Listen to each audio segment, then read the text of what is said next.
with the dogs. That's some power! Power! Routine!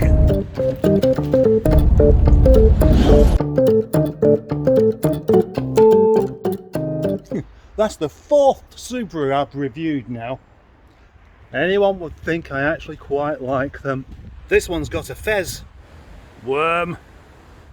So these older Subarus have impressed me an awful lot actually for their individuality and well, style. But this one being the Forester, people say it's basically an Impreza on stilts. But is it?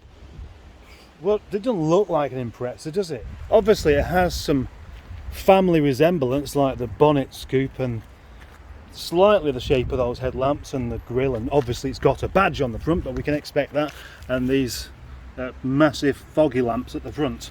Are they called foggy lamps? I'm calling them that. But the rear end is certainly different. That triangular light cluster there looks nothing like an Impreza, and from the profile it doesn't really look like one either. Anyway, I'm spending far too long talking about why it doesn't look like an Impreza, and as usual I do my car reviews without really looking up any information about them beforehand, because I like to do things off the cuff. But just in case, let's have a Wikipedia moment.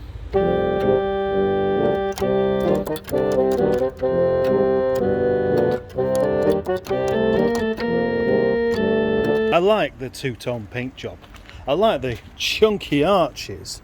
I like the swage lines, the way they're not over the top or anything anywhere. I like the look of these handles. They look very purposeful. Once you open a door, you have to do the door shut sound test.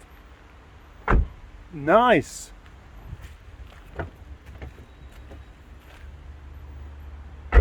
Nice. Yeah, nice. Subarus of old always had these pillarless doors, which are fantastically cool.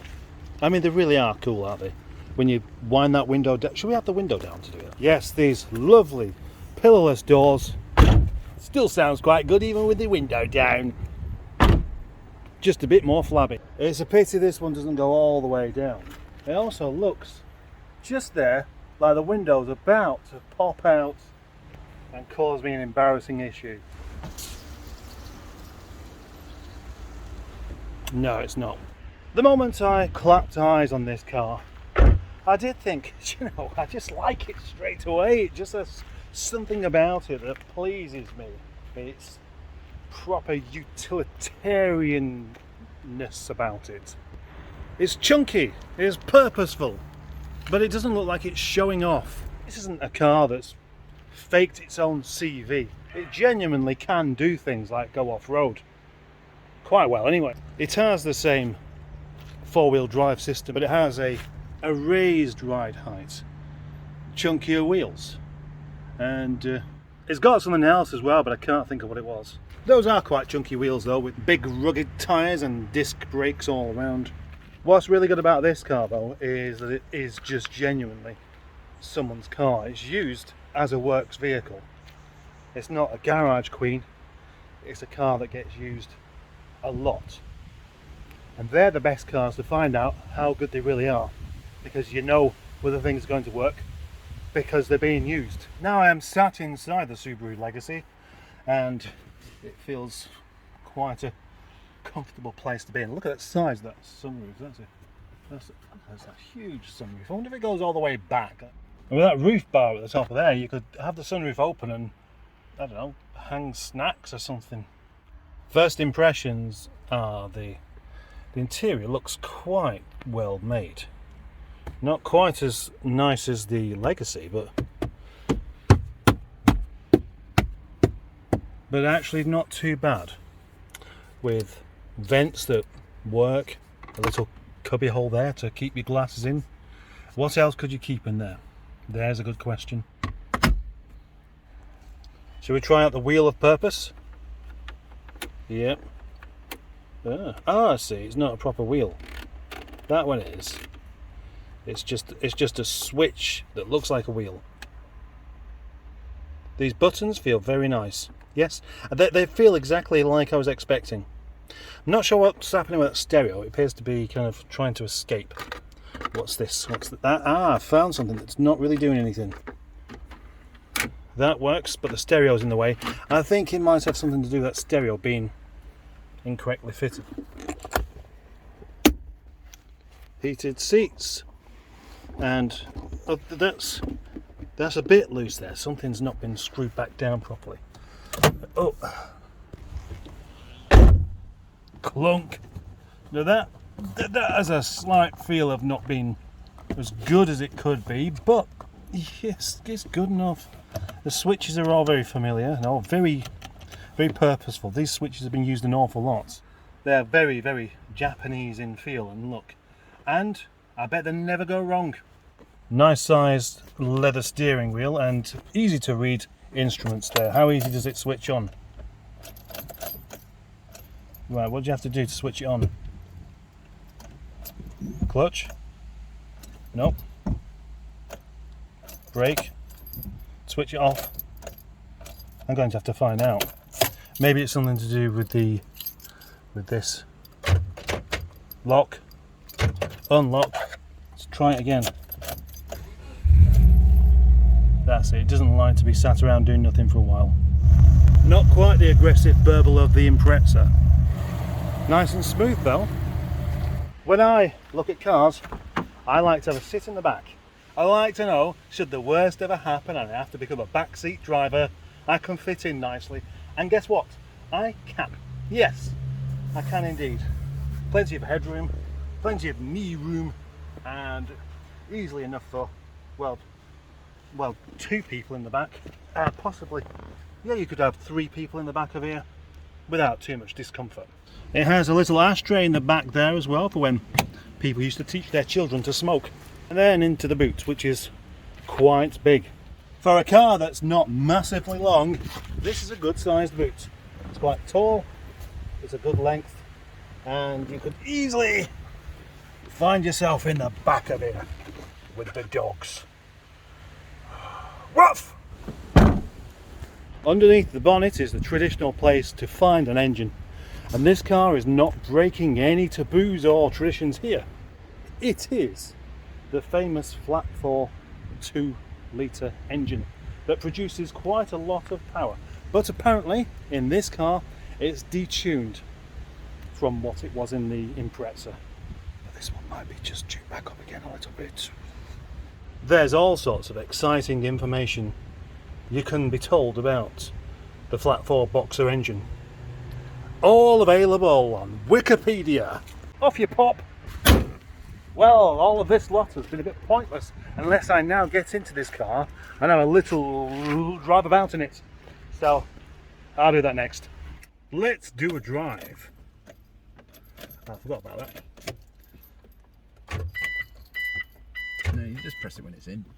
Oh, right, I see. Fair enough.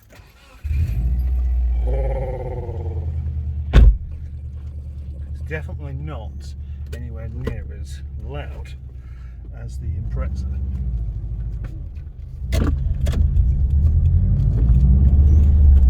They're nice big windscreen wipers and they do the job very effectively. That makes me think I need to replace the wipers on my own car. The aircon work on this? Let's find out, shall we? It does. It's not a massively hot day, but when you turn the aircon on and straight away cold air comes out, what a treat. But you can have that with any car with aircon as long as it's gassed, so let's not talk about that. So far, it's just like a car to drive. The steering does what you expect, and the gears are nice and easy. The indicators and the wipers and everything are all in the correct place. It's just a jolly pleasant little drive. So, the flat 4 has, I believe, a detuned boxer engine with 175 brake horsepower. Now, is that correct? 177 when it came out of the factory, I think. Right. But it's got slightly more now. Well, I hope so, because this looks like it's going to be much heavier than the Impreza. And when I put my foot down, I think it's not going to do very much. Let's see. You might be a little surprised. Oh, jolly good. So, another gentle takeoff here. First gear. That rather angry sounding 2-litre engine there. Sounds almost like it doesn't really want to do its job properly. I disagree with you there. We're doing 30 miles per hour in third gear. Will it get to 40?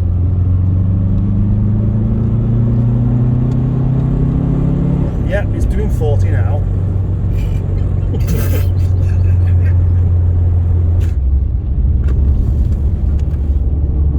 How well does it stick on the bends? Because it is quite damp. I wouldn't really want to just have the thing fling me onto the wrong side of the roundabout here.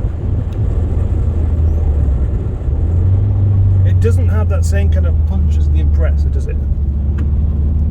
Get it, wait till you get it in second, and it always feels like it's going slower than it actually is. Second, are you sure? Speed, are you? Yes.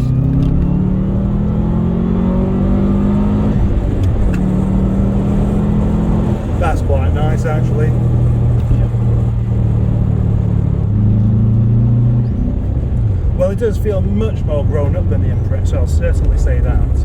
And it's not slow. I really don't think it's as quick as the Impreza though. Not quite, no. That really did have a proper good kick to it. Absolutely floor it in second.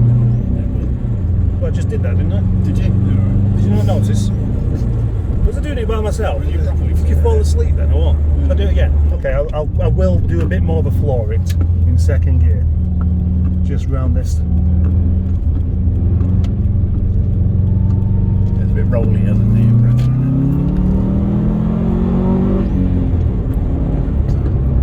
He's putting his brakes on, anticipating I'm going to drive into the back of his Mercedes, which I have no intention of doing today. I mean, have to stop there for a conversation or a crash.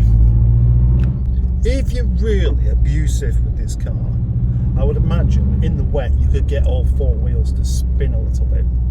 I have managed that once. Right. What, On a very loose surface. in the snow? You'll get much on the gravel. much looser than snow. Yeah, you can do four-wheel. You can do four-wheel drifts and donuts and all sorts in this. Not that I do, but No, of course you don't. no. I'm quite surprised because I was expecting this to feel just like the Impreza, but it doesn't. It feels much taller, and it's not much taller. It feels much softer. It feels much more forgiving. It's much quieter, and obviously it's a bit more practical. But I still really like it. I can but dream of one of those. You can dream of one. It doesn't matter. What we're going to do is just go down here, and we're just going to give it the full acceleration experience. Probably is. Yeah, like the Heinz beans. Because I prefer the supermarket one myself. I don't do beans. I do. Do you not like beans? I like beans, they just don't like me. Of course they do. No, they don't. Time to turn around just here and make sure there's nothing coming up the other way. And unfortunately, a van has just decided to turn off. Oh, should I go now? Should I go now? Right, go.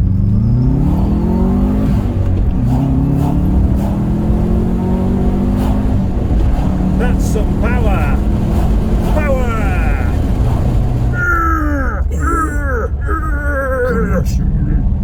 Crunchy.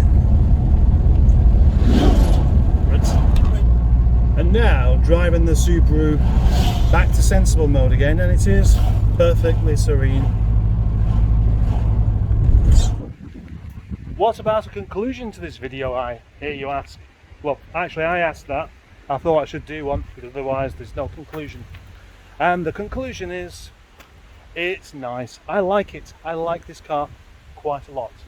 Out of the 3 Subarus this lovely chap has brought to me so far, the one I like the most was definitely the Legacy, and the most exciting one was definitely the Impreza. But this kind of just does everything. Ticks all the boxes. And ticks them with your own pen as well, so rather than somebody else's. I don't know if you'll understand what I mean by that, but it doesn't matter because it's too late.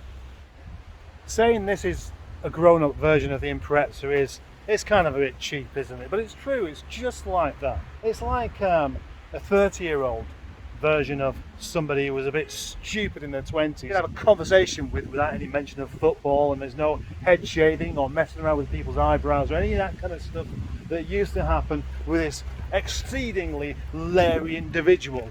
Now he's a nice guy. I mean, he was a nice guy before, but of course he was just, when he got a couple of pints of lager in him, you could do without him. These days he's a lot less likely to end up with a tattoo of his girlfriend's mum on his back whilst out on holiday with his mates.